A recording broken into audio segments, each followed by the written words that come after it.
अस्सलाम वालेकुम जी। एक नई वीडियो के नाल सब का वार्म वेलकम साडे चैनल ते। एक बड़ा ही कामन सवाल कमेंट सैक्शन च लोग पूछते ने है कि जो कोई भी बंदा स्पेन दे विच पेपर अपलाई करता है, पहली दफ़ा करता है या उस तो बाद रिन्यू करदियां उहदे पेपर रिजैक्ट हो जाते हैं। यानी कि पहली बारी पेपर किसी भी रायगो लाबराल च करता है या रायगो सोसियाल च करता है या रिन्यू के टाइम के पेपर रिजैक्ट हो जाते हैं, तो फिर एक्सटर्न हेरिया उन्होंने एक लैटर भेजती है कि तुहाडे पेपर रिजैक्ट हो गए हैं, तुहाडे कोल 15 दिन का या 1 महीने का टाइम है, तुसीं साडा मुल्क छड्ड दो। तो वो फिर कई भाई कमेंट्स च पुछते हैं इसका की मतलब है, क्या मैं दोबारा हुण पेपर अपलाई नहीं कर सकता या अगू मेरा मुस्तकबिल की होगा। तो असी इस चक्कर नूं सारे नूं हाईलाइट करांगे। इस तो बाद की प्रोसैस होएगा, अगर अपीलां करांगे तो उन्हां दा की चक्कर इन डिटेल दसने आ। क्योंकि कोई भी चीज़ जिहड़ी है वो ख़त्म नहीं हो जाती, जिंदगी नहीं ख़त्म हो जाती हर चीज़ ते ये प्रोसैस चलता रहता है। साडा मसला सिर्फ मेन यही होंदा है कि असी हर चीज़ नूं जिंदगी का आखिर समझ लैंदे आ, इलम ना होने की वजह तो ते उहदी वजह तो असीं परेशान पे होंदे आ कि अग्गों साडा की होएगा। अग्गों माशाअल्लाह साडे लोग मशवरा देने वाले भी बहुत ही एक्सपर्ट ने है, तो वो फिर होर बंदे दा माइंड खराब करते हैं। नॉर्मली तौर पर कोई भी बंदा जो भी Spain they which application file करता है, हाँ वो पहली दफ़ा पेपर लैन वास्ते करता है या वो पेपर उहदे कोल पहले है उन्होंने रिन्यू करने वास्ते करता है। यह बड़ी कामन जी चीज़ है कि अगर तुम रिक्वायरमेंट पूरी नहीं करोगे तो तुम्हारे पेपर रिजैक्ट हो जाएंगे। ठीक है जी है, लेकिन इसका यह नहीं मतलब है कि यह प्रोसैस का एंड हो गया। वाकई वो लैटर भेजते हैं कि तुम साडा मुल्क छड्ड दो, लेकिन उहदे थल्ले तुम देखोगे तो लिखे होंदा है कि 1 महीने का टाइम है तुहाडे कोल, तुसीं इस दे खिलाफ अपील कर सकते हो। है इसका बेहतरीन तरीका तो यह है कि अगे पिछे भजन की बजाय किसी एक्सपर्ट के नाल जिहड़ा एक्सटर्न एरिया का स्पैशलिस्ट वकील है उसके नाल मशवरा करो कि तुहाडे केस च कितनी जान है, क्या अपील करके टाइम ज़ाया करने का फ़ायदा है वे या नहीं है, या इस तरह मतलब है कि अपील करनी चाहिए या नहीं करनी चाहिए है।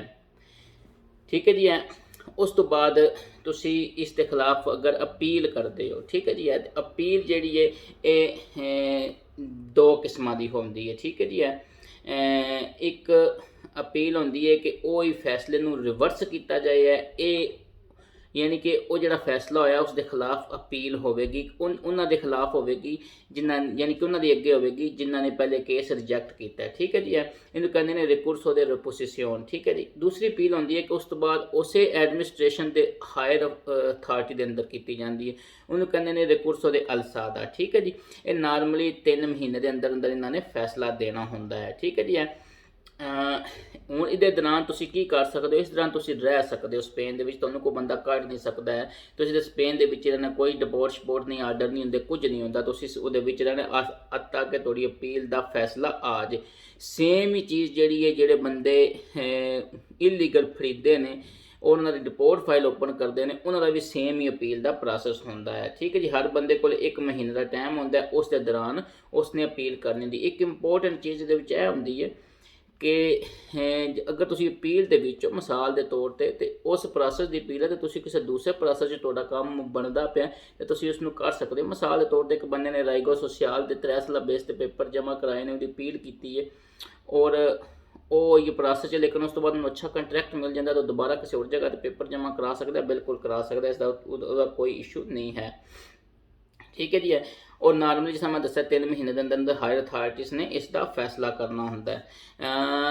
अपील के दौरान तुम स्पेन नहीं छड़ सकते, तुम स्पेन के विच ही रहना है। अगर स्पेन छड्डोगे तो फिर वापसी तो तुहानूं एंट्री नहीं मिलेगी। लेकिन जोड़े बंदे की रिन्यू करा रहे हैं कार्ड है, अगर उन्होंने अपील अगर उन्होंने पेपर रिजैक्ट हो गए, अपील च गए हैं तो वो मुल्क छड़ सकते हैं, लेकिन उन्होंने वास्ते भी उन्होंने एक्सटर्न एरिया कोल स्पैशलिस्ट अथॉरिटी लैटर लेना पैंदा है, वो भी कंप्लीकेटेड प्रोसैस है। ठीक है जी है,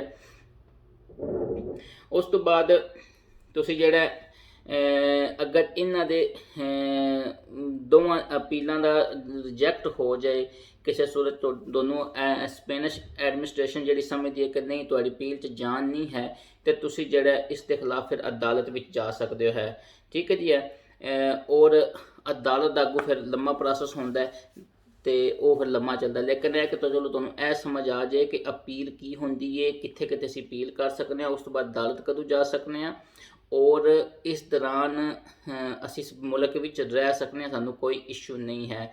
ਇਹ ਜਿਹੜਾ ਬੰਦੇ ਛੋਟੀ ਜਿਹੀ ਗੱਲ ਤੋਂ ਡਰ ਜਾਂਦੇ ਨੇ ਨਾ ਕਿ ਉਹਨਾਂ ਨੇ 15 ਦਿਨ ਦਾ ਡਿਪੋਰਟ ਲਾਇਆ ਤੇ ਉਹ ਹੁਣ ਸਾਡਾ ਕੀ ਬਣੇਗਾ, ਸਾਨੂੰ ਤਾਂ ਮੁਲਕ ਛੱਡਣਾ ਪਵੇਗਾ, ਅਸੀਂ ਹੁਣ ਕਿੱਧਰ ਜਾਈਏ, ਕਿਸੇ ਹੋਰ ਮੁਲਕ ਜਾਈਏ। ਅਗੂ ਜਿਤਨੇ ਮੂੰਹ ਨੇ ਉਤਨੀਆਂ ਗੱਲਾਂ ਹੁੰਦੀਆਂ ਨੇ। ਇਸੇ ਗੱਲੇ ਕਿਸੇ ਐਕਸਪਰਟ ਨਾਲ ਰਾਬਤਾ ਕਰਕੇ, ਠੀਕ ਹੈ, ਕੋਈ ਜਿਹੜਾ ਐਕਸ਼ਨ ਹੀਰੇ ਦਾ ਵਕੀਲ ਸਪੈਸ਼ਲਿਸਟ ਹੋਵੇ ਉਸ ਨਾਲ ਰਾਬਤਾ ਕਰਕੇ ਮਸ਼ਵਰਾ ਕਰ ਲਿਆ ਕਰੋ। ਬਾਕੀ ਜੀਂਦੇ ਵਸਤੇ ਰਹੋ, ਆਬਾਦ ਰਹੋ, ਰੱਬ ਸਭ ਦਾ ਹਾਮੀ ਨਾਸਰ ਹੋਵੇ।